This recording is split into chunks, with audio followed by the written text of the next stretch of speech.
How would you measure the success of an enterprise? What do successful enterprises produce? Profits. No, somebody said profits. Or can we call it something else? Can we call it a surplus? Is that right? Because then the socialists in the room won't get upset like me. You know? It's the same man, different hat. I mean, it's just a different word. It doesn't matter whether you're dealing with a capitalist company or a socialist cooperative. At the end of the day, any enterprise only succeeds because it produces a service. But the question is, how do enterprises produce services? We have an analogy that helps us to explore that problem. We call it the three-baker analogy. Let's say we have three bakers who bake a cake. It's a very difficult cake to bake. It takes them a whole month to bake this cake.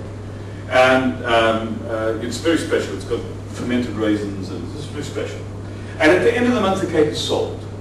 And the equivalent of this slice I take home to feed my family. You know, 3 wives, 25 children, 45 extended family members. For religious reasons, I'm allowed to do this. Same Francois. It's hitting. The second baker takes that slice home to feed his family. What did you say? 1.2 kids and.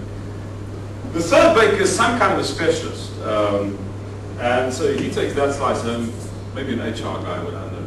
Takes that slice home to feed himself and the chihuahua. What's that? Service. And you'll agree with me that we would measure the success of this enterprise based on the relative size of that slice vis-a-vis the rest of the cake. The bigger that slice is, generally the more successful we consider the enterprise to be. Now the question is, what are the conditions under which that slice can be deemed to exist in the first place? Surely that slice only exists because the total cake that was baked was bigger than what each individual took home. In other words, collectively, have these people given more than what they've taken, or have they taken more than what they've given? Well, that's quite a disturbing insight, because what that's saying to you is that any group only succeeds based on the degree to which the individual in the group is giving unconditionally in pursuit of the group's objectives. No. No. Why not? Because the ability of Baker 1 is complemented by the abilities of Baker 2 and 3, and if Baker 1 went on his own, he wouldn't be able to... No, but that's true. But he subordinates himself to a bigger agenda, which makes the thing synergize. Yes. But that's exactly the point. He's acting for a reason which is bigger than his immediate self-interest.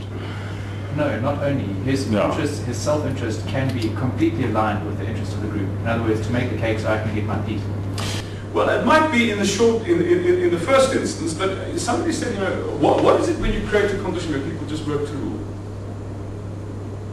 In other words, I'm going to put in as much as I get out. That's exactly what happened. People have to be willing to go beyond the rule. And the degree to which the individual in the group is willing to go beyond the rule is the degree to which the group succeeds. Which means the degree to which the individual is willing to act for reasons that are bigger than himself is the degree to which the group succeeds. And this is true for any group. It's true for a military unit. You know, I mean, if you consider Al-Qaeda as a fighting force today, I don't think there's more than 2,000, you know, Al-Qaeda operatives under arms today throughout the world. These 2,000 men have got their adversaries pinned to the wall. And this is despite the fact that the adversaries are far better equipped, far better trained. You know?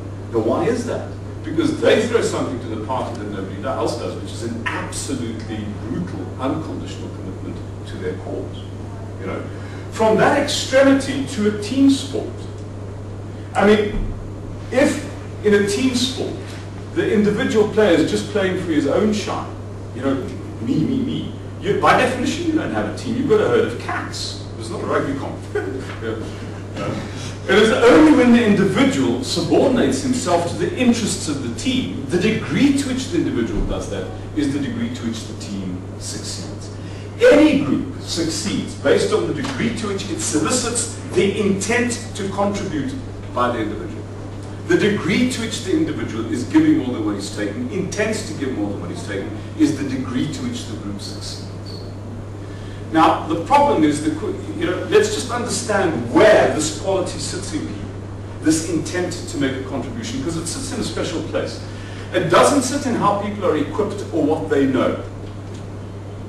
If we took these 3 bakers and we gave them the most advanced baking equipment in the world, and we sent them to the most sophisticated baking colleges in the world, so that they're really highly skilled and highly equipped. And yet every one of them was a malevolent bastard who was in the situation to get as much as he could for giving it as possible. Logically, what's going to happen? There's no surplus, and then we eat each other's slices of the cake, and then, So in other words, this quality that people can have to be able to make a contribution doesn't sit in how they're equipped to what they know. It sits somewhere else. It sits at the level of intent. Now the question is, if the boss fundamentally, deeply in his cells, thinks that my job is to achieve a result through people. In other words, he thinks like a manager. He's consistent with this intent, which is that intent. Then the first thing that becomes true is that there's only 2 tools that you can use that solicits the result that you want. We said, I either compel him or I persuade him. Sticks or carrots. Now, think about what you're trying to solicit in people when you're using a stick on them. Do something for me. If you don't, I'm going to dawn you with a stick. What do I hope you'll feel that will motivate you to work? Fair. I've got a big reward for you. Get it? What do I hope you'll feel that will motivate you to work? But what do we call this desire for things in people? It's called greed. Exactly. Are these nice qualities in people, fear and greed? Are these qualities that people give for, or qualities that people take for? Clearly they're qualities that people take for. In other words, the basic approach that says, I use people as my means in order to achieve a result, cultivates somebody who's fundamentally here to get as much as he can for giving as little as possible. And the problem with that over time is that it challenges the viability of enterprises. Because people are everybody's doing the same, this is continuously under crisis. Eventually you have to incrementally retrench bakers, and so you have a death of 1,000 cuts. And this is kind of like welcome to corporate life. It's kind of like the corporate disease, because folks, fundamentally, we're trying to make a whole worldview function on the basis of self-interest. It's nuts. If the cells in your liver said, we're going to pursue our own immediate interests, we're going to grow as much as we can for giving as little as possible, the condition is called cancer, and the prognosis can't be good. There has to be another way of dealing with people that actually solicits their ability, that actually gives them a reason to act which is bigger than their immediate self-interest. We know that these people exist because we've already worked for people. We've all had a couple of examples, around the table. Just this guy, he could have asked me anything. For him, I would have done it.